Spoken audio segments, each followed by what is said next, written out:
샬롬, 현장 사역 중에 바로 올리는 토라 속의 진주에 오신 것을 환영합니다. 짐바브웨에서 여러분과 함께하게 되어 반갑습니다. 저는 히브리어로 교사 마테, 즉 모레 마탄, 영어로 매트 맥키온 목사입니다. 이번 주 토라 말씀은 민수기 25장에 나오는 핀하스에 나오는 부분으로 열심이란 주제를 포함한 다양한 주제를 다루고 있습니다. 핀하스 또는 비느하스가 찌므리와 코즈비를 다루는 것과 온 이스라엘이 지켜보는 가운데서 보여준 그들의 반항과 불순종에 대해 다루고 있습니다.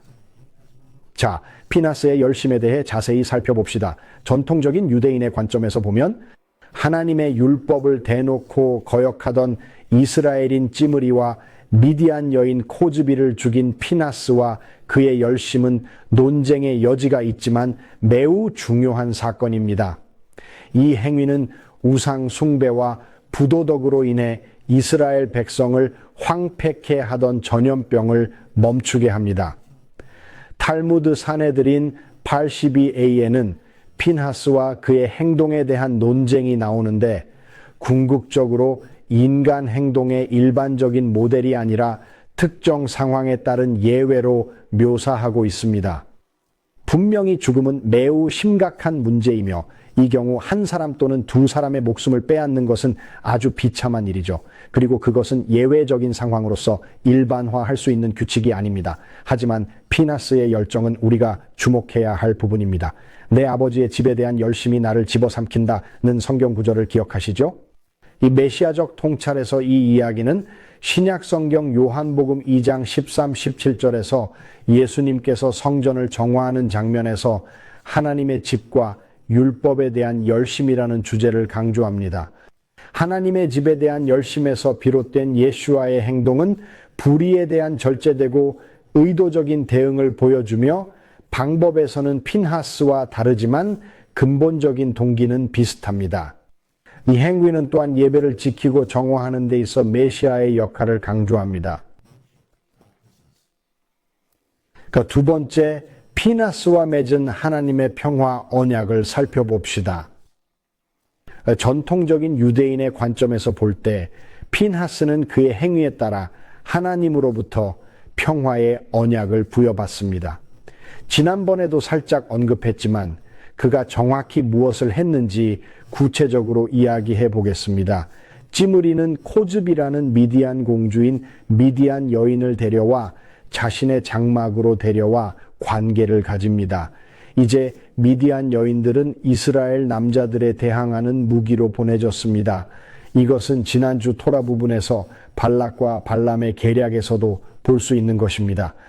그러나 이런 일이 벌어지고 있었기 때문에 하나님과 모든 사람 앞에서 이런 노골적인 죄가 벌어지고 있었기 때문에 전염병이 발생했습니다. 그리고 핀하스는 어떻게 했나요? 성경은 그가 창을 들고 장막에 들어가서 두 사람의 몸을 찔러서 두 사람을 죽이자 전염병이 멈췄다고 말합니다. 다시 말하지만 성전에서도 예수와께서 채찍을 만들고 사람들을 쫓아내고 상을 뒤집는 등의 행동을 볼 수 있지만 우리는 예수와의 근본적인 열심과 열정은 동일하며 사람을 죽이는 극단적인 행동은 아니었다고 볼 수 있습니다. 그래서 핀하스에게는 평화의 언약이 주어지고 적어도 태어날 때부터 제사장은 아니었지만 제사장의 역할이 주어집니다. 그리고 이 평화의 언약, 샬롬이 그에게 주어집니다. 토라두루마리의 샬롬이라는 단어를 보면 글자 중 하나가 실제로 끊어져 있습니다. 글자가 끊어져 있습니다. 이것은 우리에게 몇 가지 다른 것을 보여줍니다. 첫째, 그 평화는 깨진 평화라는 것입니다. 하지만 이건 또한 그 평화는 누군가의 상처라는 대가를 지불하고 오는 것임을 보여줍니다. 두 사람이 죄로 인해 죽어야 하는 대가를 치르고 평화를 얻었지만 이것은 또한 예수님 자신과 그가 평화를 가져다 줌으로써 행하실 일을 가리킵니다. 우리에게 평화를 가져다 준 징벌과 형벌이 그분에게 있었다는 것을 기억하세요. 그래서 그분이 깨어짐으로써 우리와 하셈 사이에 평화를 가져다 주셨습니다. 샬롬이 깨졌습니다. 이것은 토라 두루마리에서만 볼 수 있는 흥미로운 부분입니다. 인쇄된 성경에서는 볼 수 없습니다. 이 언약은 폭력 행위를 지속적인 헌신으로 바꾸는 능력을 보여줍니다. 나중에 핀하스가 제사장이 된 것처럼 말이죠. 메시아닉 신학에서 평화의 언약은 예수와께서 세우신 새 언약의 예표로 볼 수 있습니다. 이사야 54장 10절에서는 하나님의 평화의 언약이 영원한 평화를 가져온다고 말합니다. 이 평화는 예수와께서 자신의 희생을 통해 인류를 하나님과 화해시키며 영원한 평화를 가져다 주어 성취한 사상입니다. 골로사에서 1장 1절에서 이를 확인할 수 있습니다. 물론 새 언약은 예레미야 31장 31절에 예언되어 있습니다. 그것은 이스라엘과 유다와 주님 사이의 새 언약으로 이야기됩니다. 그래서 이 언약, 즉 새 언약은 물론 예수가 행하신 일로 인해 생겨난 것이지만 그것은 시작에 불과합니다. 그것은 그저 시작일 뿐입니다. 분명히 우리는 보편적 평화, 전쟁의 종식, 하나님의 원수들의 멸망, 가장 작은 자부터 가장 큰 자까지 하나님에 대한 편만한 지식을 보지 못하기 때문에 지금 당장 새 언약이 본격적으로 시작되었다고 볼 수 없습니다. 우리는 그것을 보지 못합니다. 그래서 새 언약은 완전히 여기에 있지 않습니다. 그것은 마치 천천히 드러나고 있고 예레미야에서 예언되었지만 예수가 한 일에서 시작된 것과 같습니다. 세 번째, 이스라엘의 두 번째 인구조사에 관한 것입니다. 전통적인 유대인의 관점에서 민수기 26장에 나오는 인구조사는 약속의 땅을 각 지파에 할당하기 위해 실시됩니다. 이는 새로운 시작을 상징하며 이스라엘 땅에 들어가기 위한 쇄신과 준비를 반영합니다.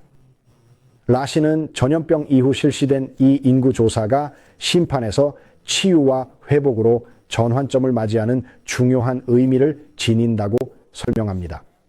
기억하실지 모르겠지만 황금 송아지 사건과 다른 시기에 다른 방식으로 인구를 집계한 적이 있었습니다. 이번에도 마찬가지입니다. 메시아적 통찰에 관한 한 예수는 이스라엘의 재결집과 갱신에 대해 말씀하셨는데 이는 마태복음 15장 24절에 나오는 이스라엘 집에 잃어버린 양들을 함께 부르시는 것에서 영적으로 볼 수 있습니다. 이 모임은 그를 따르는 모든 이들에게 새로운 시작이며 영적 유산과 하나님 나라로의 입국을 강조합니다. 저는 이것이 매우 중요하다고 생각합니다. 모임과 재모임에 대한 이 개념은 매우 중요합니다. 이것이 바로 우리가 수콧 절기에 대해 이야기하는 것입니다. 하나님께서 땅의 네 모퉁이에서 사람들을 모으시는 것에 대해 이야기하는 절기를 모으는 절기, 즉 수장절이라고 합니다. 목자가 양을 모으는 것처럼 예수가 모든 양을 모으는 것처럼 이 사람들도 인구 조사를 위해 함께 모이고 재림 때 예수님이 오셔서 우리를 만날 때 공중에서 데려가실 때 함께 모일 것이며 우리는 휴거되어 예루살렘으로 갈 것입니다. 정말 놀랍고 멋진 일이 될 것입니다. 네 번째, 여호수아에 의한 모세의 계승을 다룹니다. 얼마 전 토라의 몇 가지 부분에 대해 이야기했던 것이죠. 네? 모세가 어떻게 반석을 쳤죠? 그는 반석에 말을 걸지 않았습니다. 그는 38년 전에 반석을 쳤고 우리는 그 사람들이 어떻게 막대기를 늘 들고 다니던 노예 출신이었는지에 대해 이야기했습니다. 그들은 노예적 사고방식을 가진 사람들이었습니다. 그들은 상사에게 막대기로 얻어맞는 삶이 그들의 삶이었음을 잘 알고 있었습니다. 좋은 삶은 아니었지만 익숙했던 삶이었기 때문에 바위를 치는 것이었습니다. 하지만 시간이 지나 이들은 새로운 세대입니다. 노예제도를 몰랐던 사람들이었고 모세는 반석에 말을 걸어야 했지만 그러지 않았습니다. 그는 화가 나서 반석을 쳤고 그 때문에 약속의 땅에 들어가지 못하는 벌을 받았습니다. 그래서 후계자가 생겼습니다. 전통적인 유대인의 관점에서 볼 때 민수기 27장에 나오는 모세의 후계자 요청과 여호수아의 임명은 질서정연하고 하나님이 지시하는 리더십 승계의 중요성을 강조합니다. 모세에서 여호수아로 안수하는 것은 리더십의 연속성을 보장하는 권위와 정신의 이양을 상징합니다. 이것이 바로 바울이 디모데에게 안수를 서두르지 말라고 말하는 이유입니다. 이 기독교 교회에서 우리는 때때로 누군가에게 안수하는 것을 치유의 행위로 생각합니다. 우리는 하나님의 치유를 위해 기도하고 아픈 사람에게 안수하면 병이 낫는다고 생각합니다. 이것은 야고보서에 나오는 이야기인데 야고보서는 물론 예수님의 형제인 야고보서 5장에 나오는 이야기입니다. 여기서 말하는 것은 이런 이야기가 아닙니다. 바울이 디모데에게 안수할 때 서두르지 말라고 말할 때 그는 안수해서 세우는 임명식에 관해 말하고 있는 것입니다. 그는 스미카라고 알려진 것에 대해 이야기하고 있습니다. 누군가에게 손을 얹는다는 뜻의 스미카는 말 그대로 의지한다는 뜻입니다. 랍비 번스타인이 이 단어에 대해 많이 이야기하곤 했죠. 누군가에게 막중한 임무를 부여하고 누군가에게 당신이 거기 있다는 것을 알리는 안수식은 정말 우리가 그들을 의지하고 기댄다는 것을 의미하죠. 물론 이런 전통이 여전히 존재하는 기독교 교회뿐만 아니라 메시아닉 유대교 안수에서도 랍비들이 안수할 때 저에게 손을 얹었고 안수할 때 저에게도 이런 일이 일어났습니다. 이것이 바로 모세와 여호수아에게 일어나고 있는 일입니다. 그는 후계자를 만들고 있습니다. 자, 매우 흥미로운 것은 유대교에서 우리는 사람들이 우리의 후계자가 되기를 원하고 그들이 잘하기를 바랍니다. 우리는 그들이 우리가 했던 것보다 더 잘하기를 바랍니다. 우리가 키우는 제자들이 우리를 뛰어넘기를 바랍니다. 이는 유대교 사상에서 매우 흔하게 볼 수 있는 생각입니다. 메시아적 통찰에서 여호수아의 기름 부음은 모세와 같은 지도자로 묘사되는 예수와의 위대한 계승을 예고하지만 히브리서 3장에서 보듯이 그는 모세보다 더 위대합니다. 성령으로 충만하신 예수님은 모세를 계승할 뿐만 아니라 율법과 선지자들을 완성하여 하나님과 직접 소통하는 새로운 리더십의 시대를 열었습니다. 이것이 매우 중요하기 때문에 하나님의 아들 메시아 예수와는 제자들에게 너희는 나보다 더 큰 일을 할 것이라고 말하기도 합니다. 이것이 유대인의 이상입니다. 우리는 제자들이 우리를 심지어 우리의 최고 랍비인 예수와를 능가하기를 바랍니다. 이 다섯 번째로 제물과 성일에 관한 규례들을 다룹니다. 민수기 28장과 29장에 나오는 제물과 성일 준수에 관한 자세한 율법은 체계적인 예배와 희생을 통해 공동체가 하나님에 대한 헌신해야 할 것을 강조합니다. 이러한 지침은 이스라엘 공동체의 종교적 달력과 영적 리듬을 맞추기 위한 초석입니다. 앞서 이야기했듯이 유대인의 생활에는 리듬이 있습니다. 일주일에 한 번 안식일이라는 휴일이 있습니다. 한 달에 한 번 있는 초승달, 즉 로쉬, 호대쉬라는 명절이 있습니다. 3번의 봄 절기가 있습니다. 가을 절기도 3번 있습니다. 금식도 있습니다. 성서 달력에는 리듬이 있어 우리를 일정하게 유지시켜 줍니다. 그것은 우리를 질서정연하게 유지시켜 주는 것으로서 아주 중요합니다. 제 지역의 랍비분도 하나님은 달력을 가지고 있고 그것을 지키는 것을 좋아하신다고 말하는데 저는 그 말이 마음에 듭니다. 메시아닉 유대교에서는 이러한 과정과 관습이 예수와의 궁극적인 희생과 율법의 성취를 예고하는 것으로 여겨지곤 합니다. 그러나 항상 명심해야 할 것은 예수와는 문자적으로 동물과 같은 희생, 즉 코르반이 아니라는 것입니다. 그분은 자신의 목숨을 제물로 바치신 미드라쉬적 의미의 제물이십니다. 그는 메시루트 네페쉬, 즉 자신의 목숨을 내려놓는 방식으로 자신을 희생하셨습니다. 그보다 더 큰 사랑은 없습니다. 친구를 위해 목숨을 버리는 것보다 더 큰 사랑은 존재하지 않는다고 그분은 직접 말씀하셨습니다. 메시아닉 유대교에서는 이것이 일종의 성취라는 것을 알 수 있습니다. 그분의 속죄는 우리에게 완벽합니다. 의인의 죽음에는 속죄가 있다는 것을 우리가 알고 있듯이 그의 목숨을 버림으로써 그는 궁극적인 의인이십니다. 그래서 그는 모든 사람에게 유효한 속죄가 되십니다. 그러나 우리는 또한 희생제사가 돌아올 것이라는 점에 주목해야 합니다. 우리의 속죄와 관련된 희생제사는 주께서 다 완성하셨습니다. 그러나 다른 희생과 제물은 재건되는 성전에서 행해질 것입니다. 선지서에서 이에 대해 꽤 많이 언급되어 있습니다. 마지막으로 슬로보핫이라는 사람과 그의 딸들이 있습니다. 이 사람에게는 남자 상속인이 없다는 것을 기억하세요. 그래서 딸들이 모세에게 와서 우리 같은 경우에도 같은 규칙을 적용하는 것은 옳지 않다고 주장합니다. 딸들에게 상속권이 돌아갈 수 있도록 규칙에 예외를 두어야 한다고 말하죠. 그래서 민수기 27장에 딸들이 와서 상속법에 이의를 제기합니다. 그리고 이것은 그들에게 아버지의 땅을 상속받을 권리를 부여하는 진보적인 법적 결정으로 이어집니다. 물론 이것은 당연히 일어나야 할 일이었습니다. 이 사례는 개인의 권리와 정의를 다루는 토라, 율법의 유연성을 강조하며 법률 해석에 대한 역동적인 접근 방식을 보여주고 있습니다. 사실입니다. 토라에는 유연성이 있습니다. 매우 엄격해 보이지만 규칙에는 예외가 있습니다. 안식일에는 이런저런 일을 할 수 없습니다. 예수와의 제자들이 들판을 걷다가 배가 너무 고파서 곡식에 이삭을 따서 손에 비벼서 먹기 시작했어요. 이 피쿠아흐 네페쉬, 즉 생명을 구하고 생명을 보존한다는 개념은 안식일에 노동을 하지 않는다는 생각보다 더 우선시됩니다. 그래서 앞서 말씀드렸듯이 이스라엘의 구급차 요원, 응급구조대원, 병원 등은 모두 안식일에 일하고 있습니다. 왜 그럴까요? 안식일에 일하지 말라는 금지 명령이 생명을 지키고 형제의 피를 흘리는 것을 방관하지 말라는 계명보다 앞설 수 없기 때문입니다.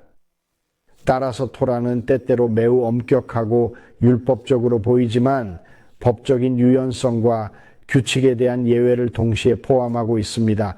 그리고 이런 유연성은 유대교에서 늘 있어 왔던 것입니다.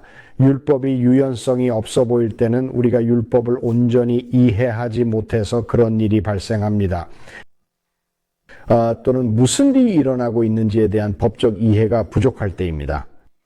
이 이야기는 가부장적 사회에서 여성의 존엄성과 권리를 일관되게 옹호한 예수와께서 어떻게 여성을 대하셨는지를 보여줍니다. 우물가의 사마리아 여인, 혈루증 문제를 가진 여인, 간음한 여인, 사역에 자금을 지원한 여인 등 여성과의 상호작용을 통해 우리는 예수와께서 여성을 존중하셨다는 것을 알 수 있습니다. 사람들이 성경이 여성 혐오적이며 여성을 소중히 여기지 않는다고 말하는 것은 잘못된 생각입니다. 이는 사실이 아닙니다. 우리는 브이트 하다샤, 즉 신약 성경에서 이를 반복해서 볼 수 있습니다. 이번 주 토라 포션 피나스에서 얻은 이러한 통찰은 현대 생활에 적용할 수 있는 풍부한 주제들을 많이 제공해 줍니다. 수천 년 전에 내 민족이 아닌 다른 민족을 위해 쓰여진 글이 현대의 내 삶에 적용될 수 있다고 상상할 수 있나요? 물론이죠. 이것이 바로 토라가 아름답고 역동적인 이유입니다.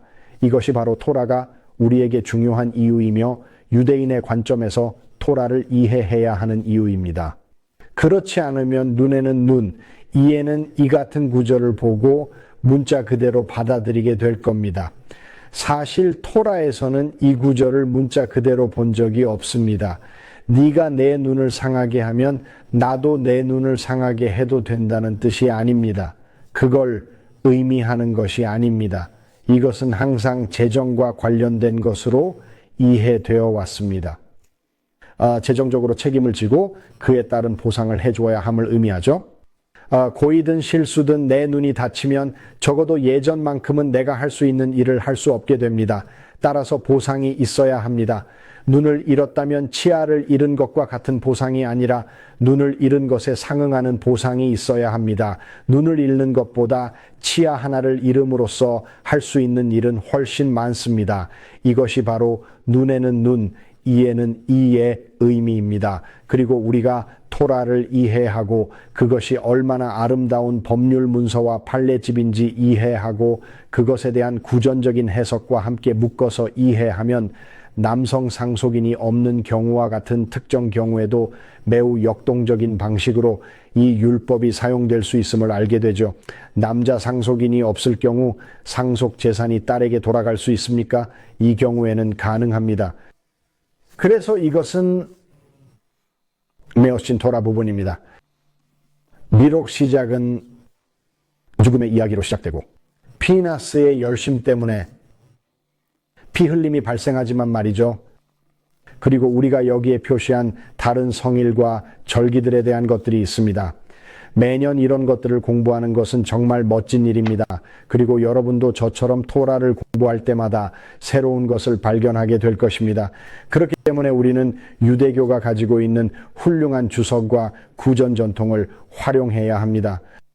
플로리다에서 제가 사는 곳보다 날씨가 조금 더 시원한 이곳 짐바브웨에서 오늘 저와 함께 해주셔서 정말 감사합니다. 하나님께서 복 주시기를 기도합니다. 이 여정을 위해 기도해 주셔서 정말 감사드리며 샬롬을 기원합니다.